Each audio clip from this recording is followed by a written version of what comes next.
Welcome to the Life in Flow podcast. The three of us, Yulia, Polina, and Irina, are exploring what life in flow and flow in life is. Join us as we experiment, test our diverse hypotheses, and have fun in the process. Will we find an answer? This isn't just an intellectual discussion. We're co-creating a shared field beyond words. We're attuning to what emerges moment by moment, so that the conversation itself becomes a group flow experience. And we invite you to become an active participant in this experiment. There will be pauses and moments of silence. We leave them on purpose because this is where magic happens. Go beyond the intellectual information. Listen with your whole body and notice how your somatic experience shifts in the process. Share with us what reveals itself in the space where mind, body, and energy flow together.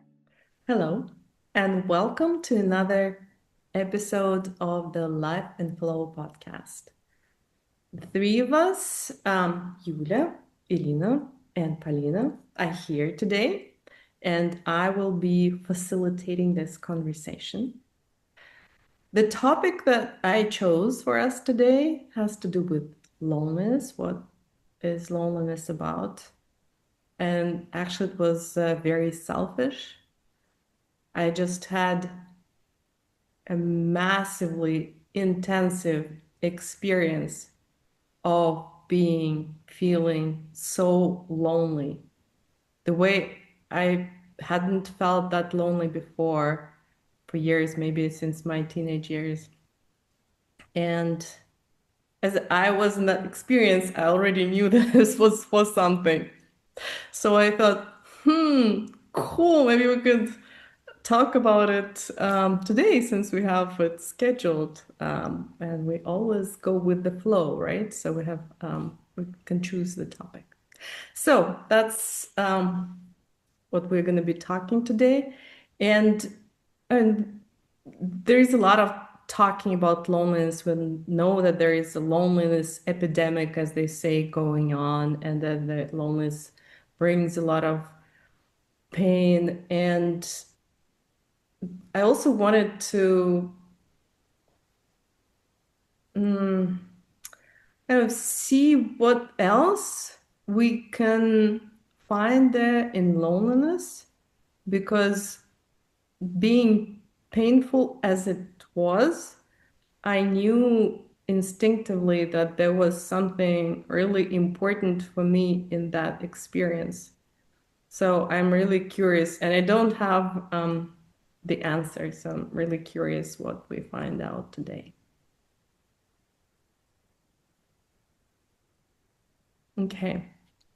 And for a start, we're gonna play a couple of games. For those listening to us, please also play along. The first game I'm going to suggest is creating metaphors for loneliness. Loneliness is like to us, and it can be anything that comes to mind.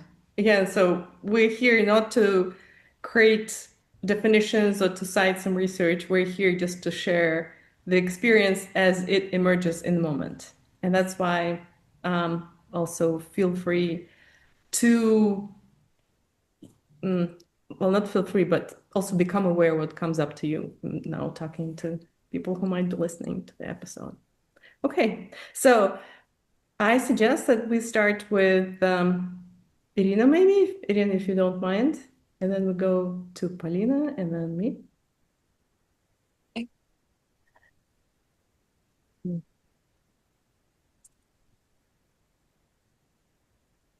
Loneliness is like darkness. Mm-hmm.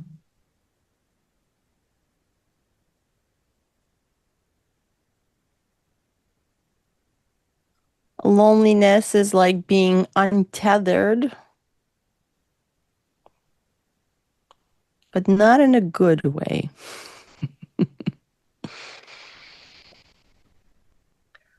Loneliness is like throwing pebbles into the water, and the pebbles make no circles.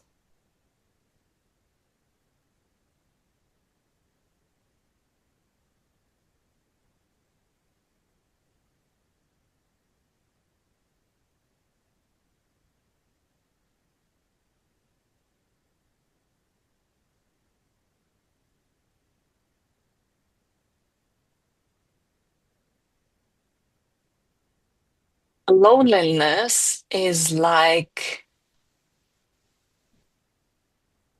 entering a black hole. Hmm.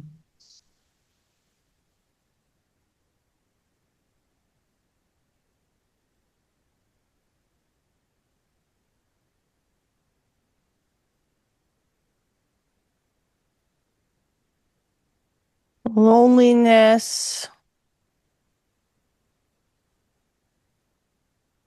is like being a singularity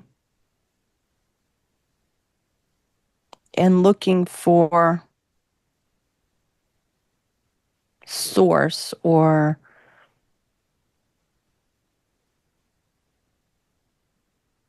other frequencies, but unable to find them in the darkness. Loneliness is like a drop of water in a desert that is not even noticed by the desert, is not even heard or seen by the desert.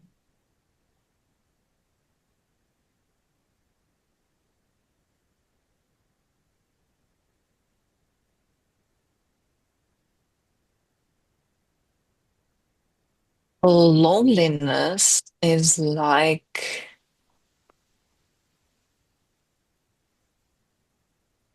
purification.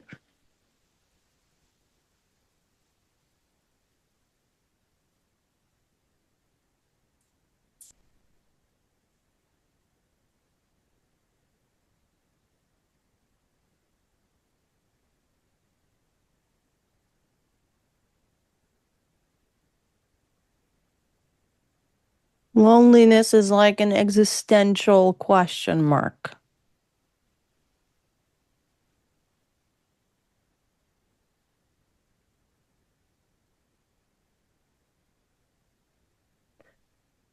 Loneliness is like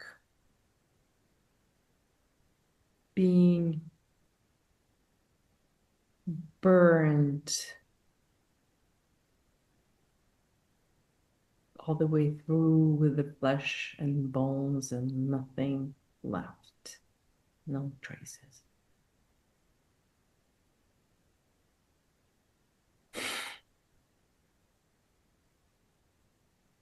Loneliness is like a sun that leaves your soul naked.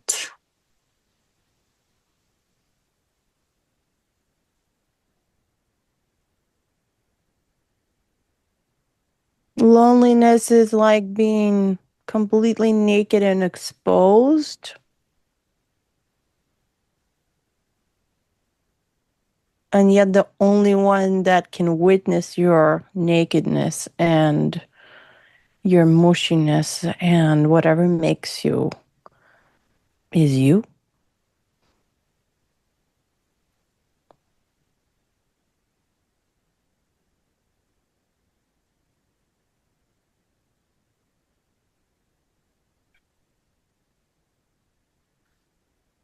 Loneliness is like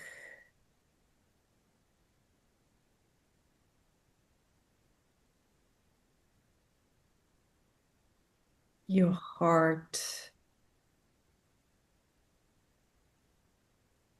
aching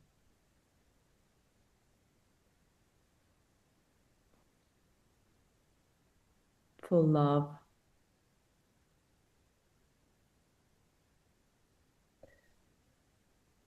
and not finding any.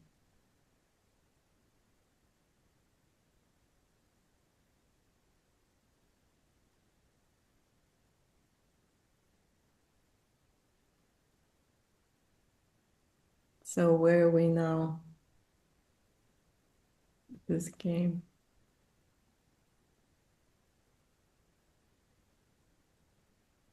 Touching the edges of something profound and painful. I find it fascinating. Mm-hmm. Playing with these metaphors really like reveals something that comes from under the surface. Mm-hmm. And so as you were sharing and things were coming up for me, I think we started with like the darkness, but then there were also some things that were quite light, like fire, for example. And then there were things like a song. So it's this darkness, but then there is so much beauty, I think, also there, maybe behind the darkness, because usually darkness is what we notice first, and darkness is something that intuitively we like. Want to protect darkness because I brought it up. And my darkness is not the bad darkness, it's just deep. It's about depth. Mm-hmm. It's about that, like something that hides things. You need to discover them. So it's mystery. It's more than mystery. Really, like it's depth would be the more accurate. Mm-hmm.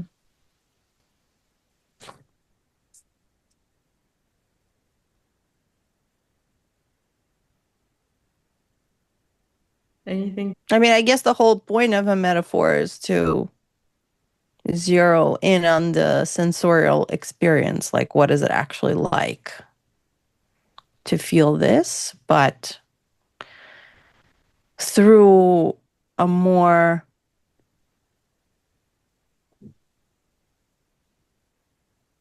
potent expression of it or description of it.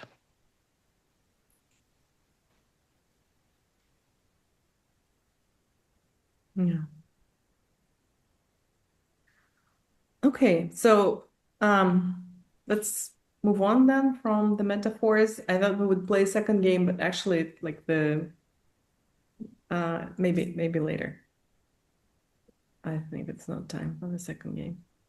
But actually I did want to ask you to maybe share an experience, a story, and not necessarily something of existential proportions that may be hard to hold, but something which for you maybe was a symbol of loneliness, or maybe even of something opposite than loneliness, because we can also explore loneliness through the opposite, right?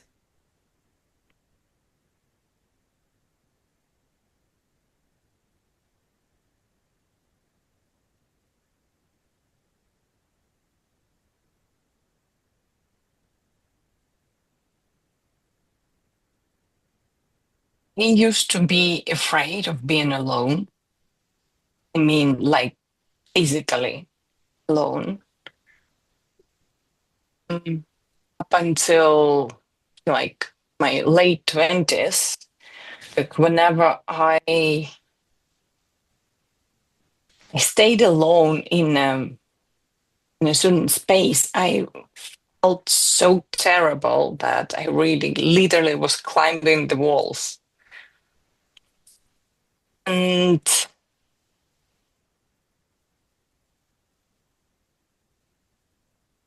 I don't know how to put it into words, but since we are talking about flow of life, so life had to put me through like being alone in different circumstances and different areas of my life. So I could learn to be alone and to be not just to be okay with it, but to discover really like the strength and the depth, what you can discover and learn from being one-on-one with yourself. Now I really love the process of being alone. Is alone and lonely? How related are they? Yeah, this is very odd on distinction, because like loneliness, I guess, is what we feel like the existential separateness from the world, and we can feel it whether we're surrounded by other people or not. But we do tend to, well, at least I can't have this tendency to feel lonely when I was alone. Mm-hmm.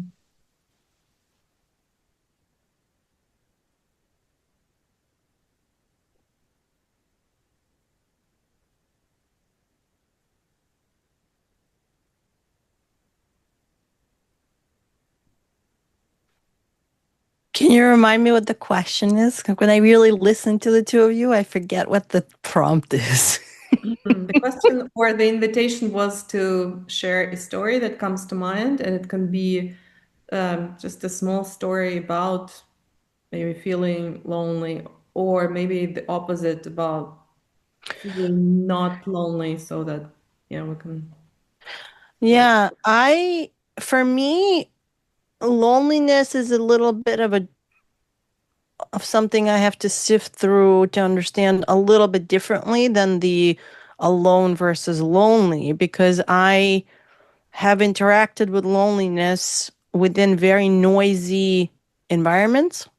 Noisy, I mean, in terms of lots of volatility, lots of raised voices, lots of anger and arguments and instability growing up. So when you're in a noisy environment like that, it's really hard to tune in to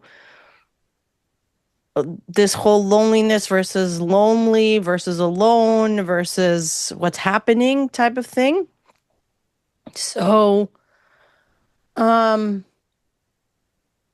think for me, being alone was a respite, it was like a chance to actually quiet myself down and have a chance to get a breath, like have a chance to,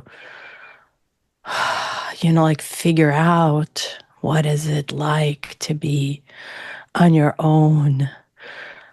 And then there would be a sense of loneliness, but not because you're alone. It's because the lack of the ability to connect to other humans in such a volatile environment was not available. And then you would have to try to figure out, is there connection in the volatility and in the noisiness, or it didn't quite ever feel like a connection, even though I think I was told that this is what connection means and it is. But definitely it created a profound sense of confusion. And in that confusion, there was a profound sense of really being alone. Alone in my interpretations, alone in the questions that came up, alone in this sense of feeling disconnected and not seen and not heard and not understood by other humans, and not even wanted to, not even being invited to share, to work through stuff, to figure things out. Like it was just you're on your own.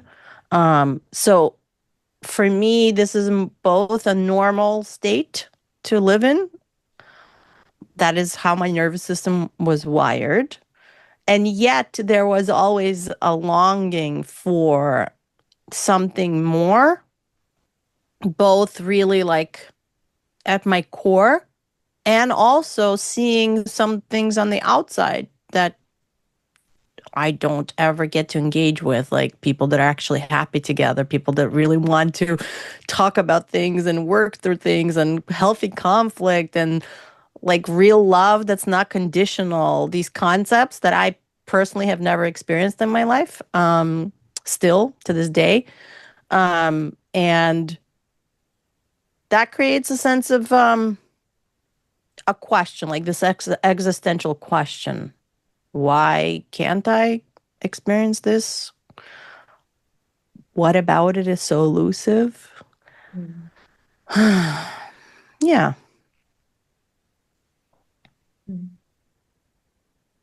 Yeah. Yeah, I also experienced, I guess, a lot of loneliness as a child. Somehow being and feeling different. But actually, what I wanted to share with you was that experience that happened a week ago, very briefly. It was like a huge experience for me, but it was interesting that I was in this group of people, over 20 people in the forest, and there's over 20 people in the forest. All of them were Germans, except for me.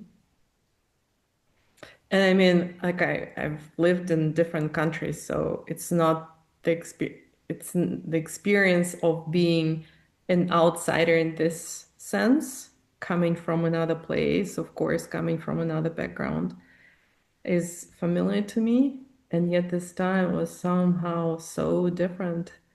And it's because my German is not perfect, and I cannot really go into deep discussions or go into this effortless small talk. And in the forest, when there is so much going on, actually this effort of saying something meaningful and without mistakes requires additional energy that there wasn't a lot of. And so by and by, I found myself like from feeling of being more or less connected, it's like shh, like zeroing in to this piercing sense of loneliness. And I had something happen to me, and as I lost my knife in the forest. And the knife, it's like something very personal because in survival experience, for example, the knife is the thing. Like, I haven't been to those experiences, but if you go in, for example, whatever before, the one thing, if you are allowed to take one thing, it's the knife. And so I was like, wow, I went really down in or up in intensity with my experience after I lost the knife. And then it dawned on me, wow, the knife was my last real connection. And then like I lost hope, and it was also interesting how like I felt so isolated. I felt so, it's like, the language, the context, like, everything, all those people were there, and there was like constant talking and noise and something doing, and I was alone on this side, and my loneliness, it was not seen, it was not heard, it was not sensed. And I was like, okay, should I do something about it? Because of course, if we go through experience, there are things that we can do, right? Okay, I can go and talk to people and say, I'm feeling like shit. Why don't you come and talk to me? I'm like, the only fucking person here who is not from this country. Can you like have some empathy? But it's like, what an interesting experience. I guess it's something that I need to go through. Yeah. And so I did. I mean, it's like actually much bigger, but yeah, it was very surprising that out of this week in the wilderness, I was thinking, okay, now we're going again, like naked in the forest or through the stinging nettles, whatever. And then this most transformative or biggest experience was loneliness.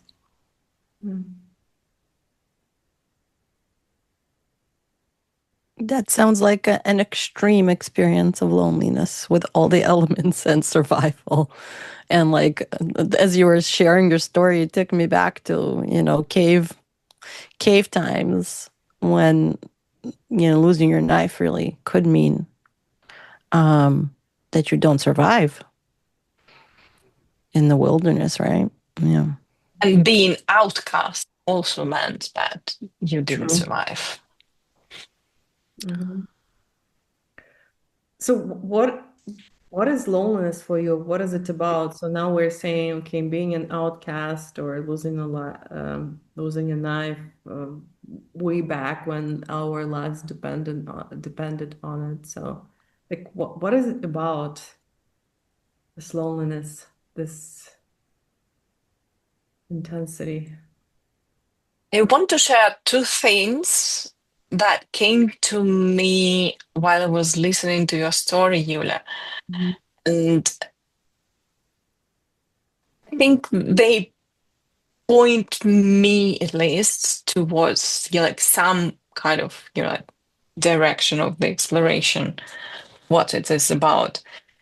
And the first situation I remembered, it's just really anecdotal, but it's somewhat similar to the situation that you described. That when it was the first or maybe my second year in Barcelona, I don't remember exactly.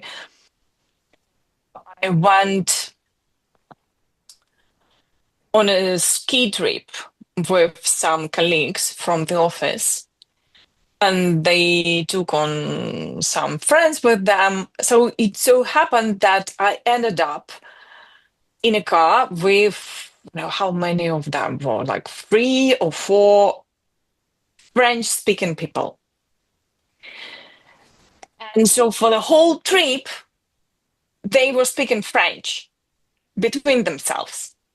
And I felt totally excluded. And it's not that we were not in France. They all spoke English. And they knew that I didn't speak French, but they didn't bother to include me into their conversation anyhow. So at that time, I wouldn't describe what I felt as loneliness, but I definitely felt like that this outcast. I felt excluded from the tribe, and it is definitely not a pleasant experience as a minimum. But then somehow, what also came to my mind is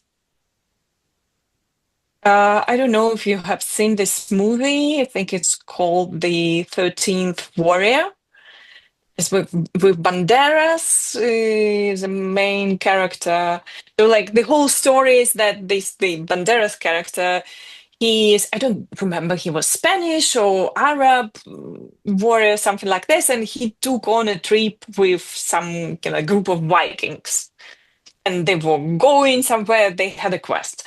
The point is that this Banderas character didn't speak the language of the Vikings.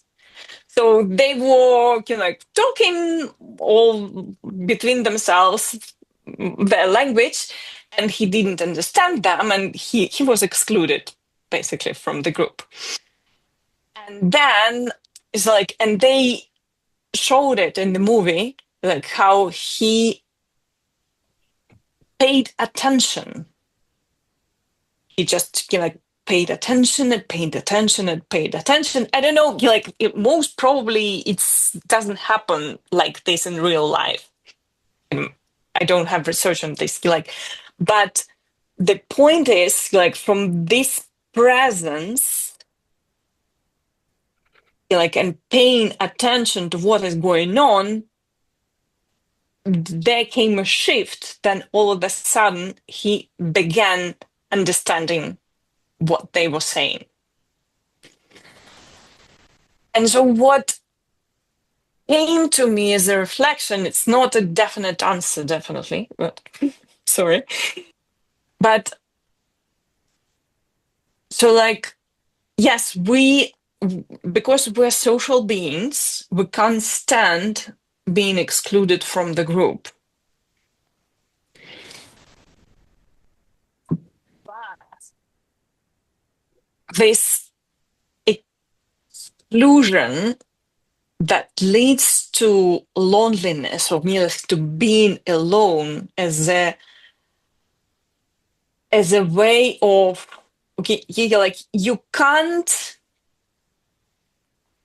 how to frame it. We brought it up, Yulia, you actually brought it up in the episode 1 where we're discussing social conditioning. So when we are following the group and the dynamics of the groups, and as we're wired to, because we're social animals, so we adapt and adjust to what is going on in our environment socially. We don't have a chance, because we're so immersed in these group dynamics. We don't have a chance to really to detach and to become present with who am I, who are they, what is going on, how to get out of these established patterns to start seeing things differently, from the other perspective. So maybe the loneliness is exactly this, the obligation to get out of the established patterns of the group, to learn to see or to perceive things differently.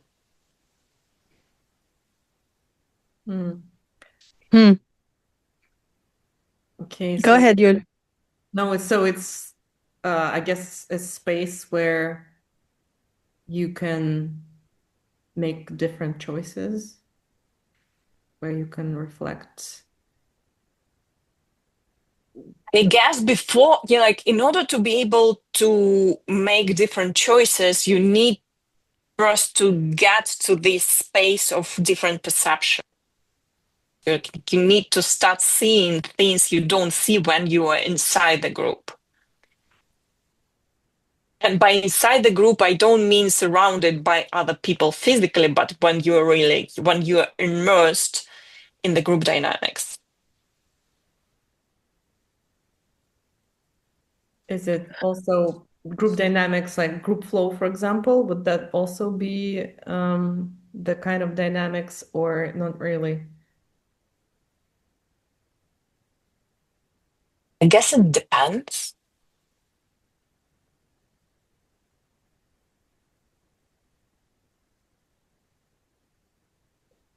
But I'm hearing that loneliness can be a choice. It's a difficult choice, but it's a kind of like an from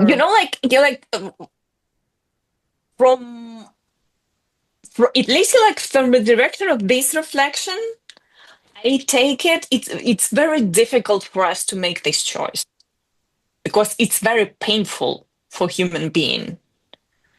So I would guess that in most of the cases, it's not the choice. It's we are put in these conditions. Let's say, from the perspective of flow of life puts us into this, obliges us to see things differently, because we are cut off from all other social factors that contaminate our perception. it's painful. That's why we don't make this decision on our own. We're obliged to experience. It makes me think, as you were describing it, that whole dichotomy between human spirit and human animal. The human animal part of us, the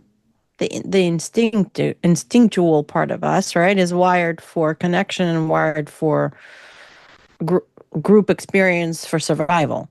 But what you're describing is almost how does the human spirit experience itself, and maybe even have a chance to self-actualize or even get to another level, if not for the separation, which is on the instinctual level very difficult and painful and scary. But in order to be able to grasp, I guess, your own personal makeup, your own, ask the questions of who do I want to be, and how do I want to evolve in this, and I know that's a big word, but how do I want this thing to go? It almost requires the separation from the group and from group flow, which is in lots of ways a very potent filtering system that will not allow you to explore other aspects of yourself, because you're actually in group flow. So that means you're flowing with what this group is about and what the rules are in this group, and what the concepts of self are in this group. So the only way to get a different perspective on yourself would be this separation, which we call being alone, which could cause the sensation of loneliness and otherness. And yet, from the lens you're describing, which I can really see, it is also one of the most maybe important opportunities to be able to experience ourselves, not just from the lens and functionality of this group we were born into, or we existed or have existed in, but also really taking a step back and taking a bigger lens and perspective on who am I, not just at the human animal level, but who am I that is maybe more than that, and what choices do I have for the experience and for the identification of self, and how I want to show up. And seeing it from that perspective actually makes more sense to me, and it makes the pain of the experience more doable, more digestible, because I see the point in it. There's a point in it. So then that makes it more doable for my psyche. Yeah. So, Pauline, what would you say to us learning about ourselves from relations with others?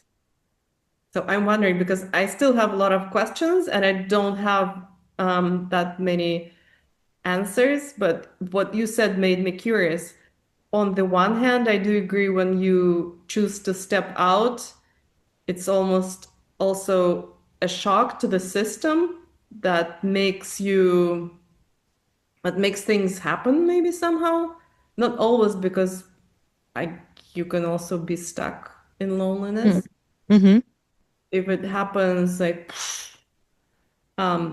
then there is also some movement and dynamics and a way for us to explore ourselves. On the other hand, why I asked the question, I was wondering, because so how do we know who we are in the social kind of realm? We know from relationship with this world, including the people, but not only limited to the people. So I wonder what you think about that.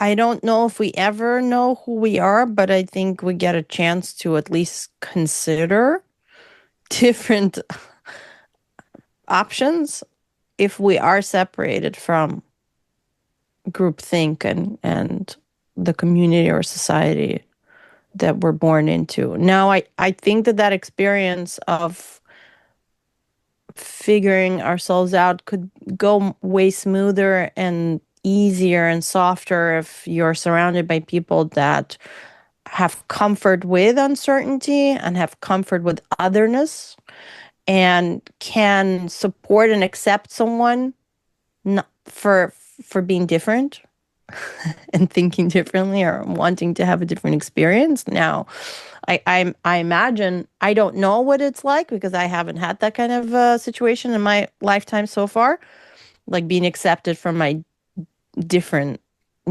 aspects or being other.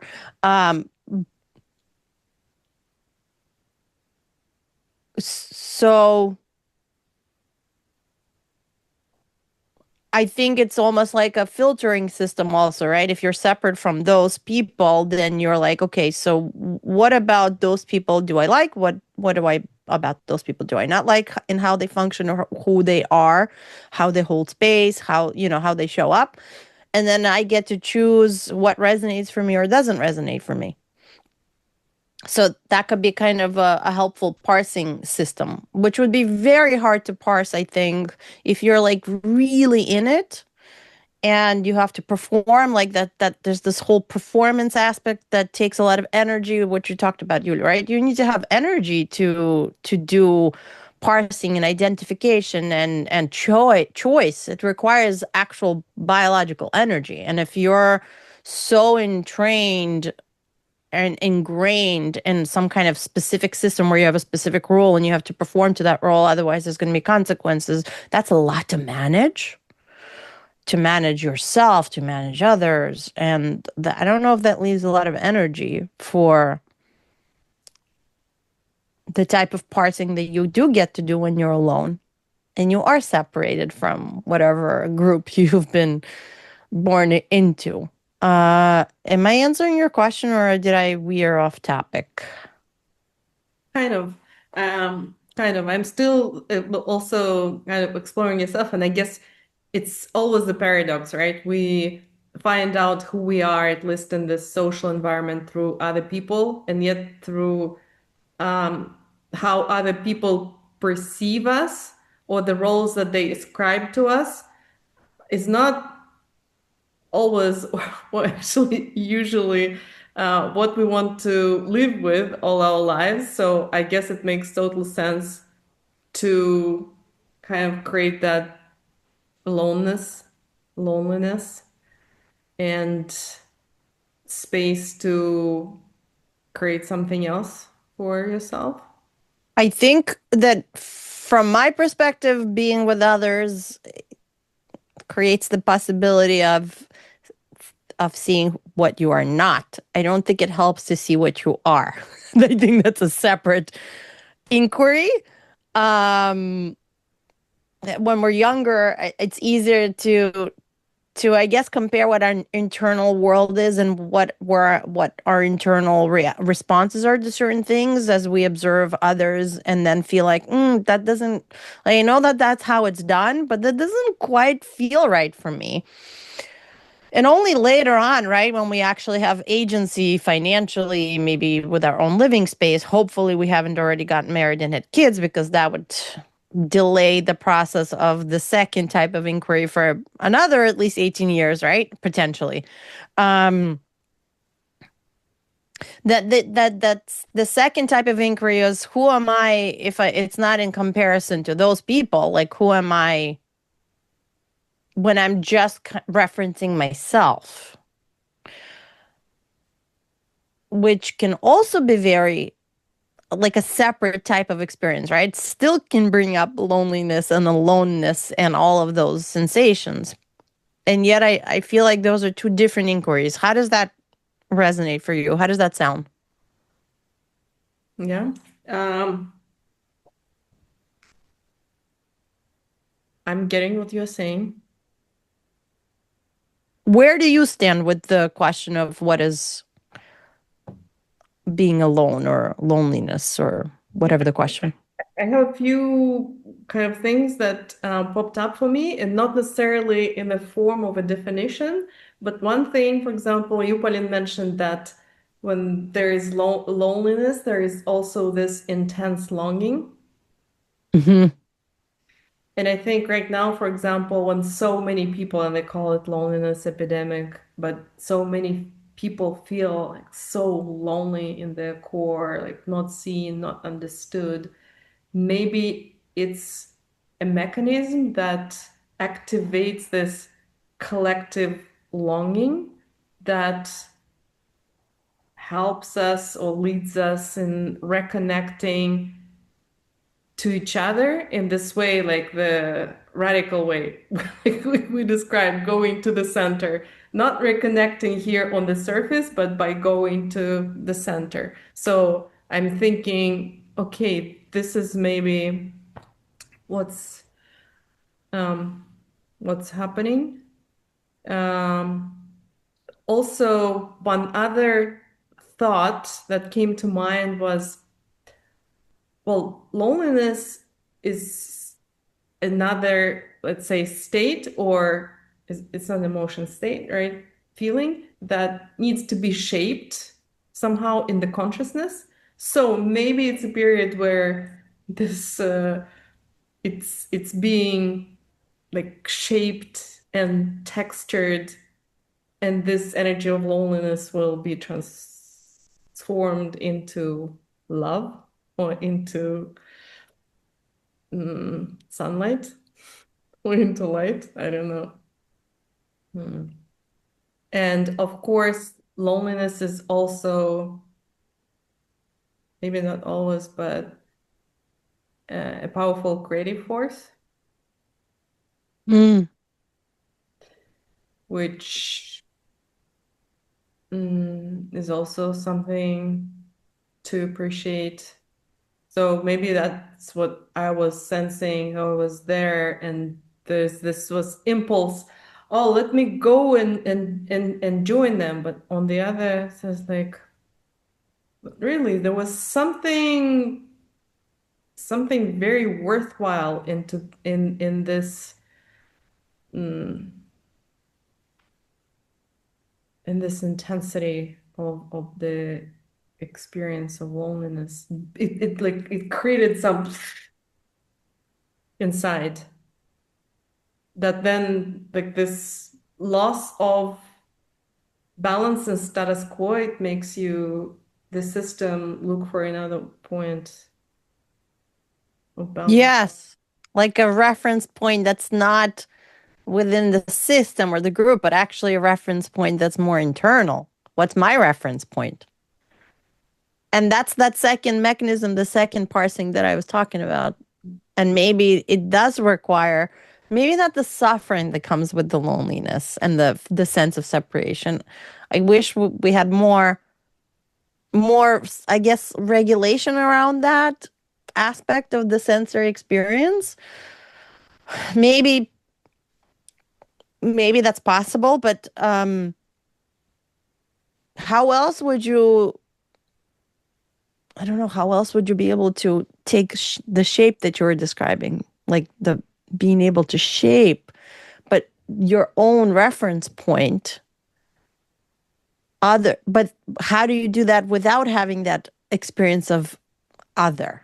Like it's almost like a gift, but on some kind of fundamental instinctual level, there's pain in that. And yet, if you look at it from what you're describing, like more of, I guess you would say spiritual perspective, I would say more of a rendering perspective. Like if I want to render myself for me, regardless of the society and the group and the family I'm born into, who am I? Then it would require some sort of separation.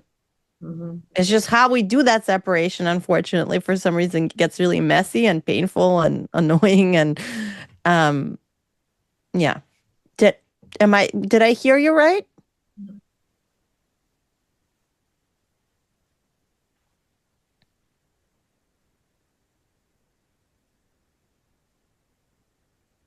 how did you figure it out for yourself? Did you figure it out for yourself through this experience? Where did you end up, if you don't mind me asking? Yeah, it actually reminded me of interconnectedness that we discussed here. And that's another kind of question. Okay, lonely, but at the same time, we're one, right? Like juggling these two and juggling the interconnectedness. So I actually had also a very interesting experience. Well, because I was in the forest, I was like, wow, it's makes so much sense when I'm in the forest to go and ask for some love and support from the forest and from the trees. And I was not found it by impulse. This was felt this impulse. And so there was this big birch tree, and it had this kind of like protruding surface, like a face almost. And I felt impulse just to also put my face against it. And it felt so relieving. It was so accepting. It was so loving. It was so unconditioned, non-conditional. And I think I was there like for an hour or so, and I attempted to leave a couple of times, but then I look back and I feel, oh my God, I just want to be there. There was a very strong physical sensation to this also, very strong. And I cried, and I felt like the space was there for me to cry, and if I wanted to yell, whatever the space was would also be there. And then, interestingly, so I left and I crossed the road, like a small road, and there is another beech tree. It's had like a special significance for me. And what I find there, tons of mushrooms. What do they say? Billy grip? How do they say Billy grip? I don't know. I forgot to look it up in the dictionary. So Because like really cool mushrooms. yes, the most, like the best. Yeah. The best. So and what do mushrooms signal us? What? What do they stand for? In the A porcini. interconnectedness. It's a porcini. We're porous beings. Porcini? Porcini or porcini? Porcini mushroom. A porcini mushroom. Yeah. Yeah. We're porous beings. That we're porous beings. And you also thought of Ira and her story with the mushrooms that she found, the black mushrooms. What was your anchor point with that?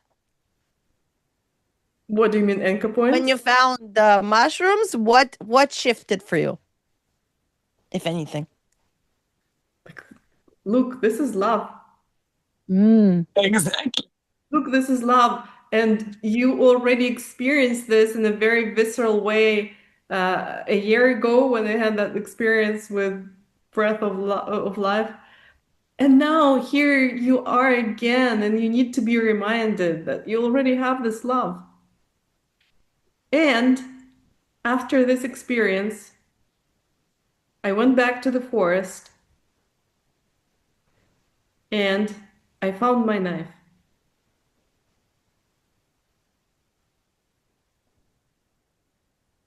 Wow. Hmm. Yeah. What is it if not a transcendent experience? Wow.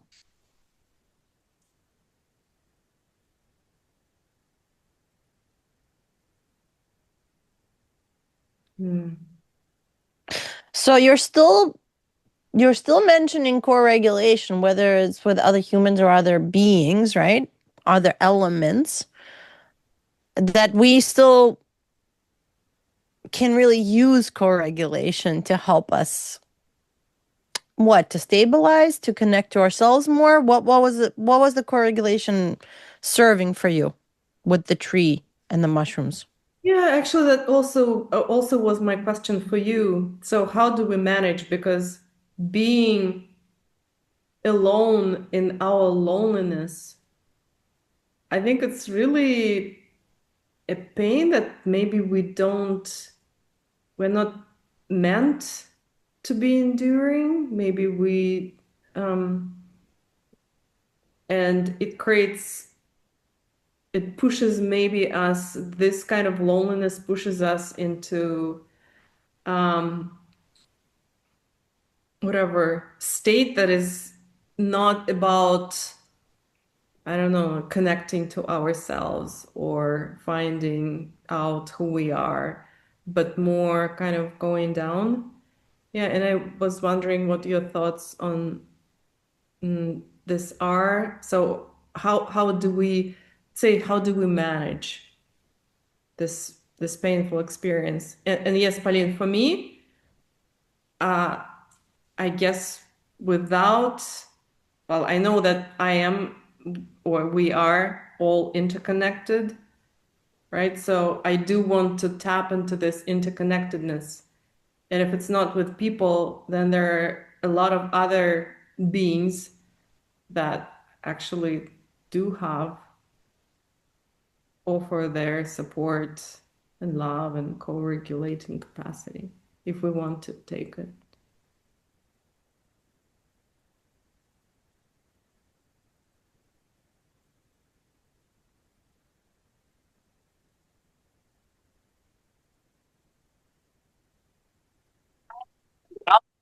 About whether we are not meant to experience this pain, because your dialogue made me remember of a book that at a certain point really had a very transcendental impact on my life. It's the book The Art of Loving by Eric Fromm. And he actually talks about, like the whole book is about existential loneliness is the default state of a human being, the human condition.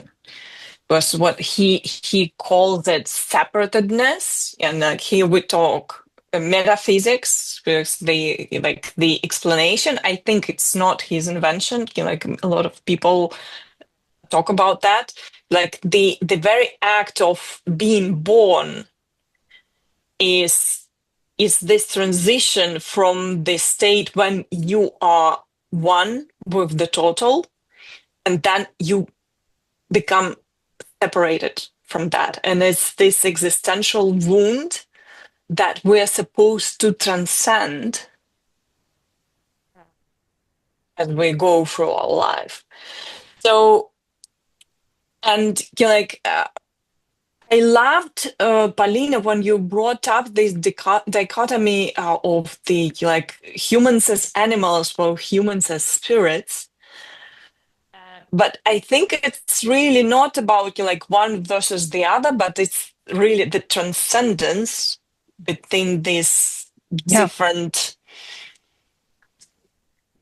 parts of ourselves. And as we know that, we know, we in our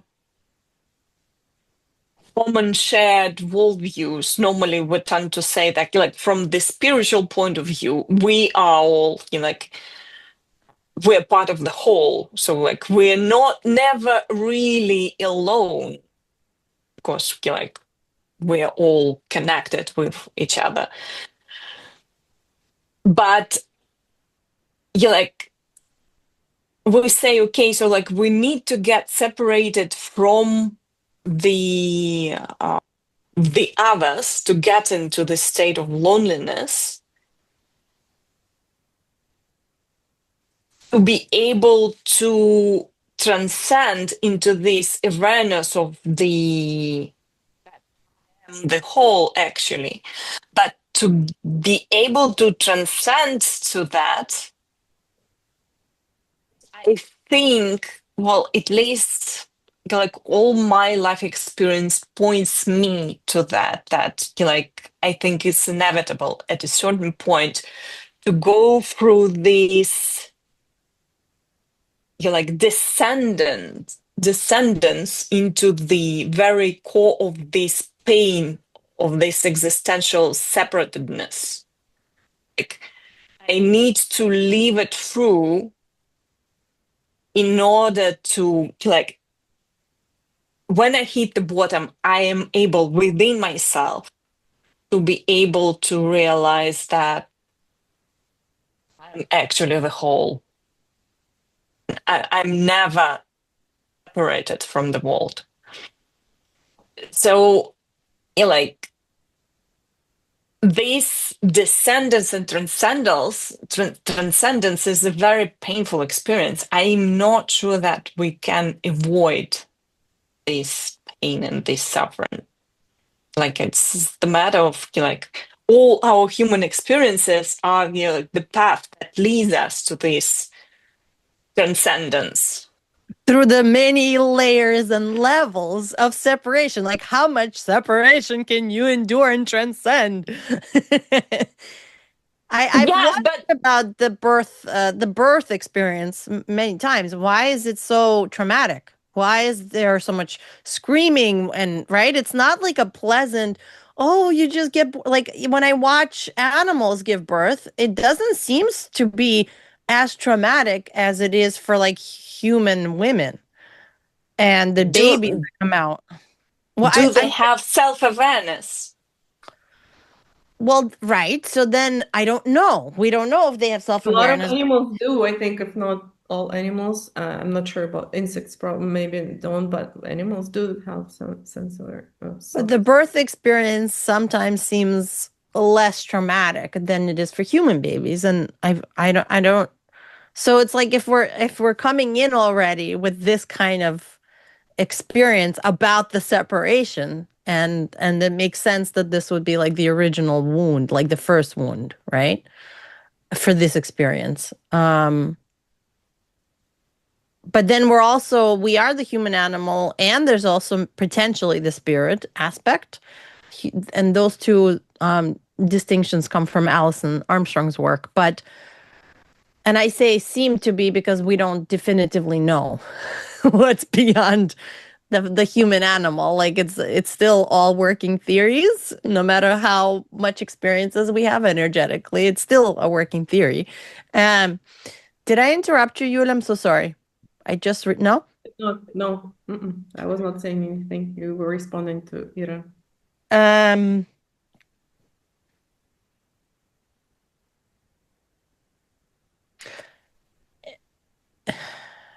I wonder though, that still is a persistent question for me. Why does it have to be so traumatic, the separation? Why does it have to be so painful?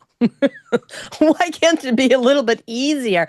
Why can't it be the status quo that we're meant to not be like our family just because we have DNA? Like, what if we're meant to be a new expression of the DNA we come from? What if we're meant to like chart a new path for the family? Why does it have to be that, no, you got to be like us? You have to be like us. You have to think like us. You have to look like us. You have to act like us. Yeah. What were you going to say? Well, but you just think from the point of view of biology. If any new offspring is like has total new DNA, then like there is no any stability to the system. So you need to provide variety, like so that the system would evolve, but this variety cannot come from the total chaos. It needs to have some roots and to see, okay, it's like this one works, this one doesn't work, okay, this one can adapt in this way, like, and it goes it's branching out as trees. But you can't just jump, get total new, like, no, this has nothing to do with me, I am totally different.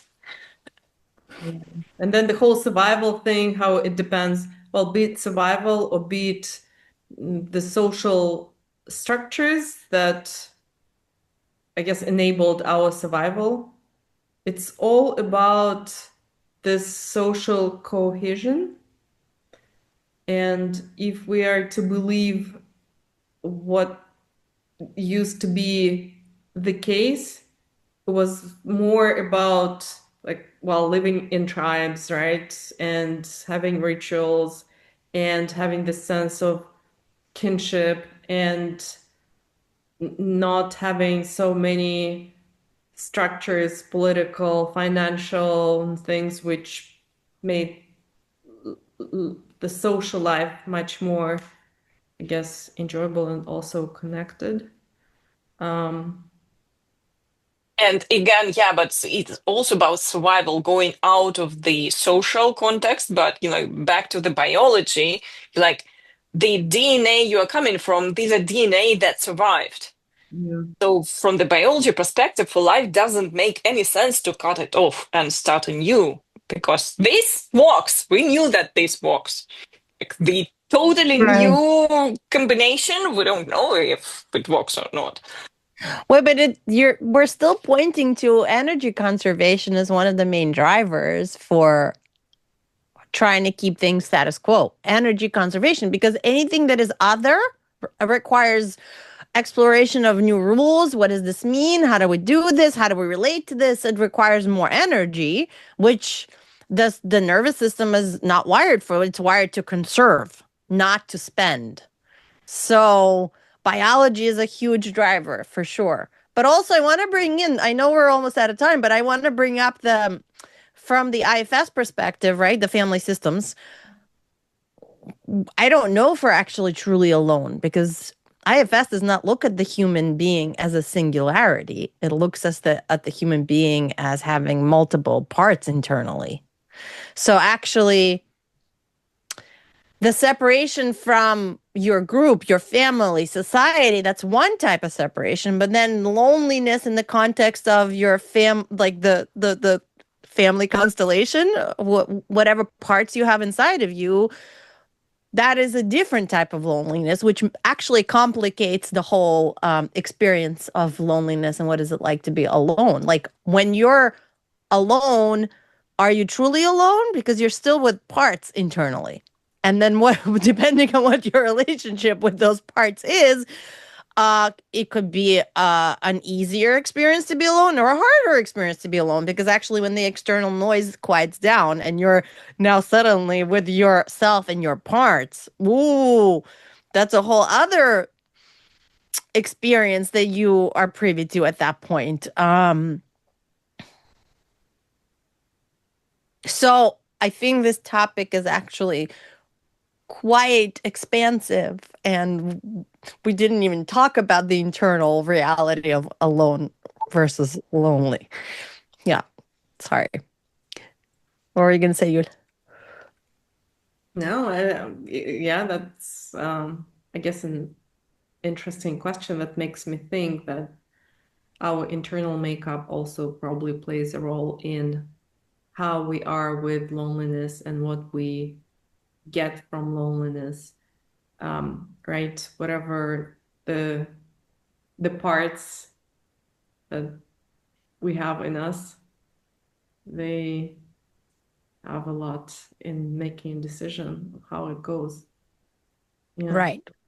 And also the fact that we can be quite lonely or feel alone even when we're interconnected with someone, when we are, let's say, in a relationship, but we don't feel seen and understood, we don't feel heard. We're physically with another human, but it could actually create the most intense sense of aloneness to be with another human than to actually be physically on your own. Some of my most profound loneliness has been in relation with other humans that are unwilling to see beyond themselves. Yeah. No, that experience that I shared, it was totally like that. The presence of people created this intense sense of loneliness. Yeah. So it could be our source of comfort and intense sense of separation. and otherness. Yeah, so we have just a couple minutes left. To wrap this up, maybe what, where are you? Where does this conversation leave you?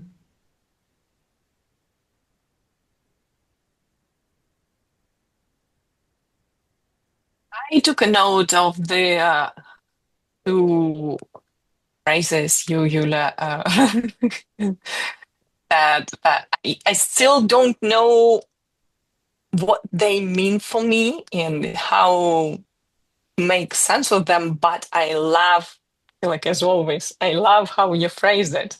That loneliness is a state that needs to be shaped. That's so beautiful.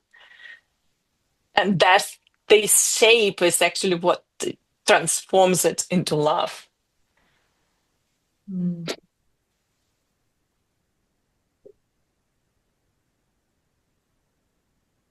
Would transform it into love, but it could also transform it into something on the other side of the spectrum. It depends on your internal makeup, potentially the parts, what your relationship with your internal parts is. I would like for us to have another conversation and maybe take it in this direction, and maybe take it in other directions that are not so on the nose when it comes to this topic as well.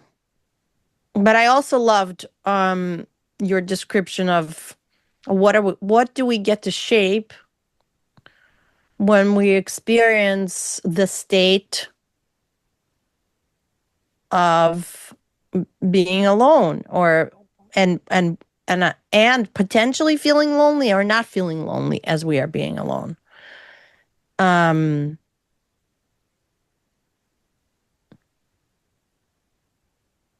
think there's a lot more in this topic to be covered. Yeah. Yeah, to me it was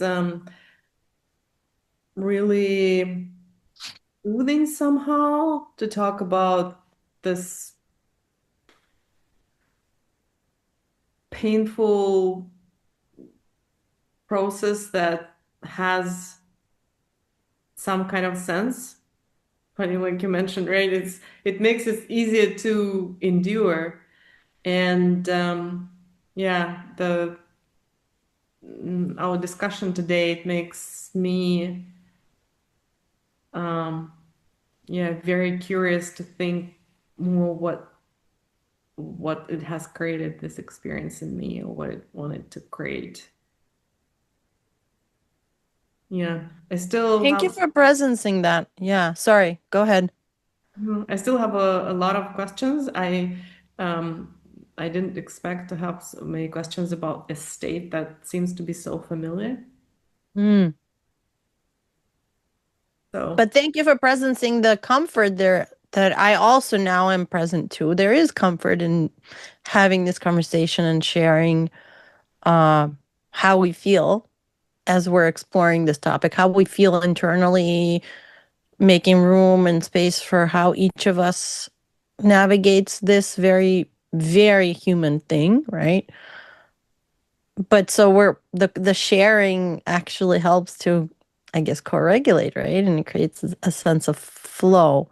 And I like that we were able to talk about what is could be an edge in terms of what are you feeling internally? How do you verbalize this without having a total flood, right, of emotions?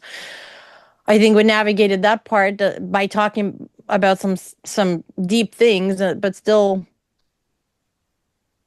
doing it in a way where we didn't get flooded. So that's also like an interesting exploration, right, of something that could be so triggering and so painful. I actually had to think about how do I do this vulnerably but honestly on a public forum and still stay regulated and centered, but still be real, right? Like that's a whole other perspective on this topic. yeah, thank you for doing that, for being honest and vulnerable, both of you. Yeah, and thank you for everyone who listened. And if there is anything that was moved or shifted and you feel like sharing, we would be delighted to hear from you. And we'll see you next time.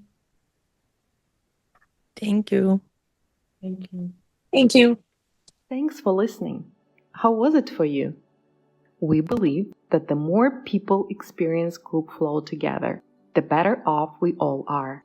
More connected, more creative, more alive. So let's expand the field. If this episode resonated with you, help us spread the word. Share it with a friend, leave a comment, or give us a rating. We love you. Do subscribe so you'll know when the next experiment comes out. You can also connect with us on our Life and Flow group Substack. We'd love to hear from you. Let's keep flowing together.